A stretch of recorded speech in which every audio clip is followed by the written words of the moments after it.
भरत जी ने सब छोड़ करके अपने पुत्र को राजा बना करके और गंडकी के तट पर चले गए। प्रेम से भगवान का चिंतन किया, सब छोड़ दिया। देखो, छोड़ना किसे, त्याग किसे कहते हैं? आप बताओ, त्याग किसे कहते हैं? ध्यान देना, मैंने गुलाब को छोड़ा के नहीं, बोलो हाँ, बोलो हाँ, छोड़ा के नहीं। छोड़ना किसे कहते हैं? त्याग किसे कहते हैं? त्याग किसे कहते हैं? हैं? त्याग किसे कहते हैं ऐसे समझ में नहीं आएगा, बहुत ध्यान से सुनो। दो साधु थे, सुनो, दो साधु थे और दोनों जा रहे थे गांव भिक्षा लेने। वो भिक्षा मांगते थे। तो वो साधु रहते थे जंगल में और गांव था नदी के उस पार। तो उस पार जाते थे और भिक्षा मांग के लाते थे। कुटिया पे खा पी के भजन करते साधु। दो साधु, दोनों जवान नए साधु थे, बच्चे, लगभग 25 साल की आयु रही होगी दोनों की। नए नए साधु बने थे, नए नए भक्ति के मार्ग में लगे थे। गुरुजी कुटिया पे थे, चेला भिक्षा मांगने गए।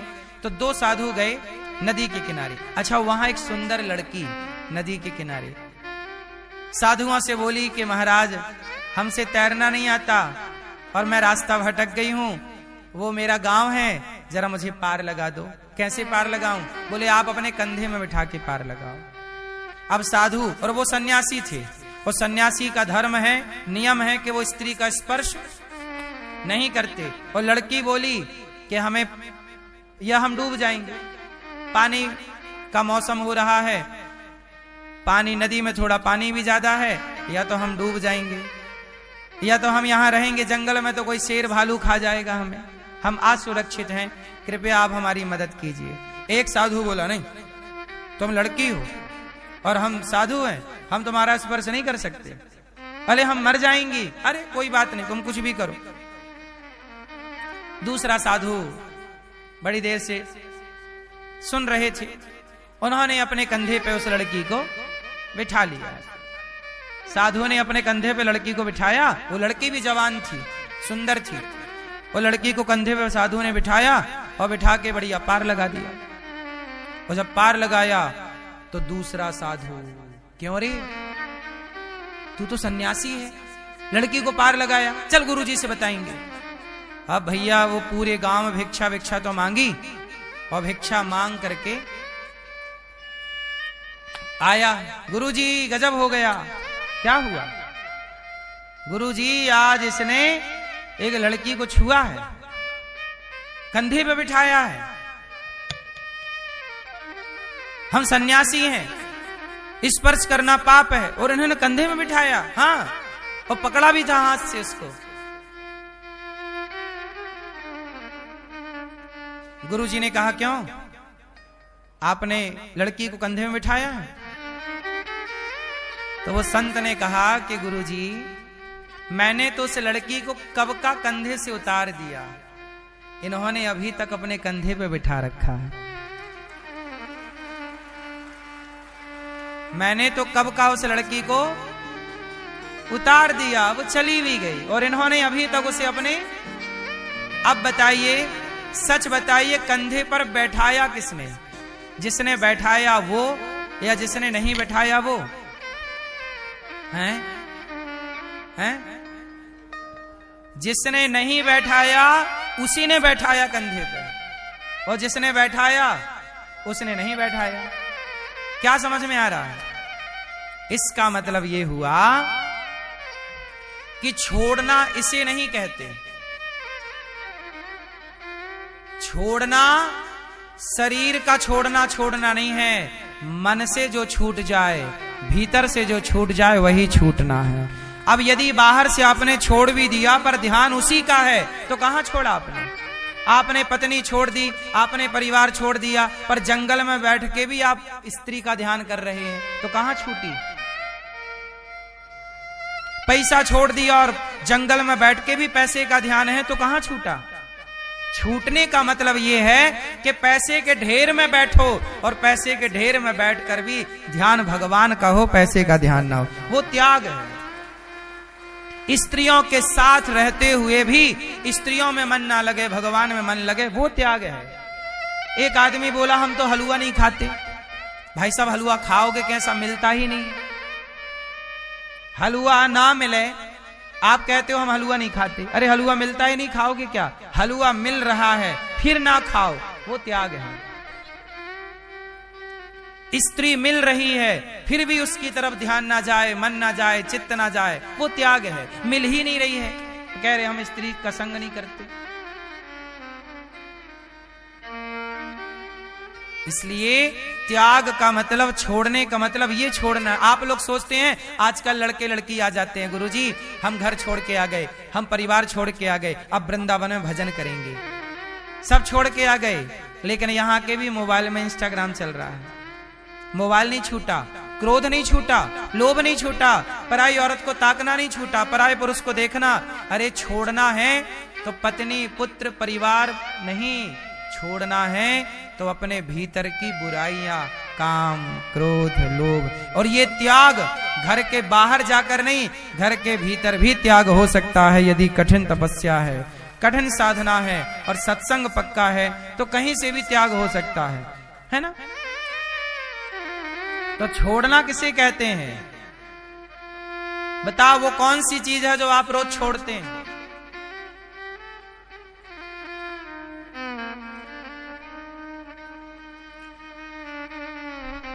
आप लोग, मैया सो गई मेरी मां। सुनो, आप लोग बताओ, अपना अपना घर छोड़ के यहां आए हो, सच बताओ, कथा में बैठते हो तब तो ठीक लगता है आपको, लेकिन कथा के बाद भी आपका थोड़ा बहुत ध्यान घर की तरफ रहता ही रहता है। ये बात सही है कि गलत है? लेकिन एक बात बताओ, आज आप लोगों ने सवेरे मलमूत्र किया होगा, तो क्या मलमूत्र करने के बाद दोबारा उसकी याद आई? कहां गया होगा? सुसु कहां गई होगी? याद आ रही है उसकी?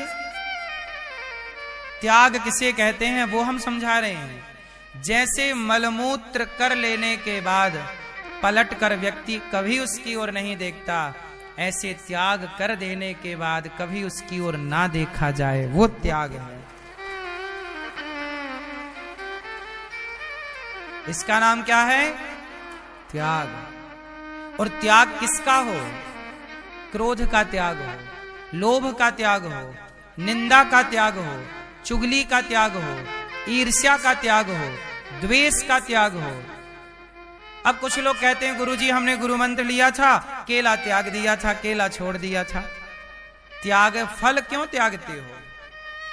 क्या तुमने झूठ बोलना त्यागा? नहीं।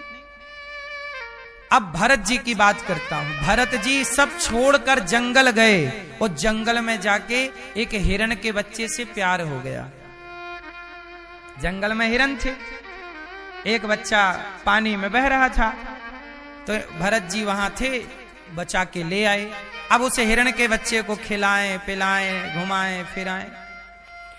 जब भरत जी के मरने का टाइम आया तो भरत जी ने उस मृग के बच्चे से प्यार कर लिया, मेरा मृग मेरा मृग। और मरते समय मृग को देखते देखते मेरे बाद मेरे मृग का क्या होगा, देखते देखते मृत्यु को प्राप्त हो गए। यमराज जी ने कहा कि आओ आओ महाराज, आप बहुत बड़े साधु भक्त हैं, पर आपने मृत्यु के समय मृग का चिंतन किया है, इसलिए आपको मृग बन के उसी जंगल में जाना पड़ेगा जिस जंगल के मृग से आपको मोहब्बत थी। अब देखो, इतना बड़ा साधु जो मोक्ष के बिल्कुल करीब है, जो मोक्ष के बिल्कुल, जिनकी साधना पक्की, राजा थे भरत जी, राजा थे, राज सत्ता त्याग दी। राजाओं की तो ढेर पत्नियां होती हैं, पत्नी का सुख त्याग दिया, पुत्र त्याग दिए, सोना चांदी हीरा मोती शासन त्याग दिया, लेकिन एक मृग में आसक्ति हो गई, ये मन सबसे बड़ा दुश्मन है। ये मन कब हमें नीचे गिरा दे, ये मन कब हमें ऊपर उठा दे। मन का भरोसा कभी ना करना। आपका सबसे बड़ा दुश्मन कौन है और आपका सबसे बड़ा दोस्त? मन। मन दुश्मन भी है और मन दोस्त भी है। कैसे?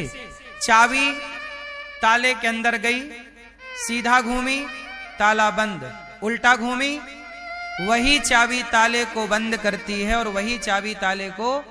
ये मन वो चाबी है कि जगत में लग जाए तो बंधन में डाल देता है मन, और जगन्नाथ में लग जाए तो मुक्ति दिला देता है मन, मोक्ष दिला देता है मन। मन चाबी है। इस मन से आप बंधते भी हैं और इस मन से आप खुलते भी हैं। अब आपको खुलना मतलब मुक्ति और बंधना मतलब बंधन, संसार, माया। तो मन के हारे हार है, मन के जीते मन ही मिलावत राम से और मन ही करत फजीत। लोग नहीं कहते बड़ी फजीहत हो गई, तो मन गलत लगाओगे तो फजीहत होगी। मन की गति है अटपटी, झटपट लखे न कोय, और मन की जब खटपट मिटे तो झटपट दर्शन। इसलिए कहता हूं मेरी मां, भरत जैसे ज्ञानी जो मोक्ष के बिल्कुल करीब थे, पर मृग में मन लगने से यमराज जी ने विदा कर दिया मोक्ष के द्वार से। चलो बाहर, आप पहले मृग बनो। क्योंकि आपने मरते समय किसमें मन लगाया? आप लोग मैया मरते समय कहां मन लगाओगी? अभी कहां लगा है? गलती ना कर लेना। ये मानव शरीर बड़े भाग्य से मिला है। बड़े भाग्य पायहि, बड़े भाग्य मानुष तन पावा, सुर दुर्लभ सदग्रंथ गावा। 84 लाख योनियों में आप हम भटक रहे थे, तब जाके मानव तन मिला। अब अच्छी करनी कर लो तो मोक्ष पाओ, वरना बंधन फिर जन्म लो, फिर मरो, फिर जन्म लो। पुनरपि जननम पुनरपि मरणम पुनरपि जननी। चलती चक्की देख कर दिया कबीरा रोए, दो पाटन के बीच में साबुत बचाना। चक्की चलती है तो दाना पिसता है, कोई दाना बचता है क्या? सब पिस जाओगे। एक जन्म का पहिया है, एक मृत्यु का। जन्म मृत्यु के पहिए से हम पिस रहे, बचोगे कैसे? बोले चलती चक्की चलने दे, पिस पिस आटा होए, और कीले माही जो रहे सो बाल न बांका होए। चक्की में कील होती है बीच में, दाना वहां चला गया तो पिसने से बच जाएगा। यदि आप उस एक कील अर्थात एक हरि की शरण में आ गए तो पिसने से बच जाओगे, वरना आपको कोई नहीं बचा सकता। आप लोग करोड़ों बार मर चुके हैं। क्यों मैया? आप कितने बार मर चुकी हो? करोड़ों बार। और आप कितने बार जन्म ले चुके हैं? आप लोगों का क्रम यही चल रहा, करोड़ों बार जन्म, करोड़ों बार मरना, करोड़ों बार जन्म, और अभी भी यही क्रम है। इस क्रम से बचना है, किसी में लगे रहना है। पूछ रहा हूं आपसे, हैं? बचना है तो वो चक्की सबको पीस डालेगी। कील के पास दाना जाना जरूरी है। एक कील के पास चला गया दाना तो पिसने से, एक हरि की शरण में आओ तो बचोगे, वरना सबको पीस रहा है काल चक्र। कौन सा चक्र? काल चक्र सबको पीस डालेगा, कोई ना बचेगा। करोड़ों पिस गए।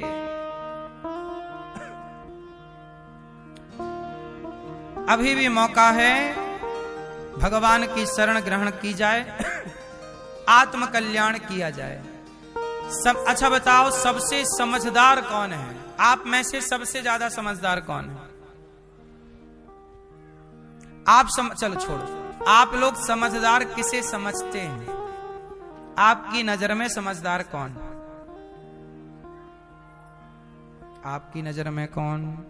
आप समझदार किसे मानते हो? माता पिता को। ठीक है, क्योंकि आपको आने का मौका दिया। सही है। आपकी नजर में समझदार कौन है? ए भैया बताएंगे। ए भैया कौन है? आप समझदार हो, बहुत बढ़िया। दादाजी से पूछो, समझदार कौन? हम बताएं? सुनो, मेरा मन मेरी बुद्धि कहती है कि समझदार वो है जो मानव शरीर पाने के बाद 84 के चक्कर से आप बच गए। यदि आपने ये शरीर पाकर 84 से अपने को बचा लिया तब तो आप समझदार हो, और ये मानव शरीर पाकर भी आप 84 में उलझे रहे तो काई बात के समझदार। मानव शरीर पाकर यदि आपने भगवान में मन नहीं लगाया तो फिर आप समझदार नहीं हो। समझदार वही जो मानव शरीर पाकर समर्पण भगवान में करे और मोक्ष पाले। 84 से बच जाओ, 84 में पड़े रहे तो ऐसे तो जन्म करोड़ों बार पा चुके हो, वहीं गए फिर आए गए, फिर काहे की समझदारी। जो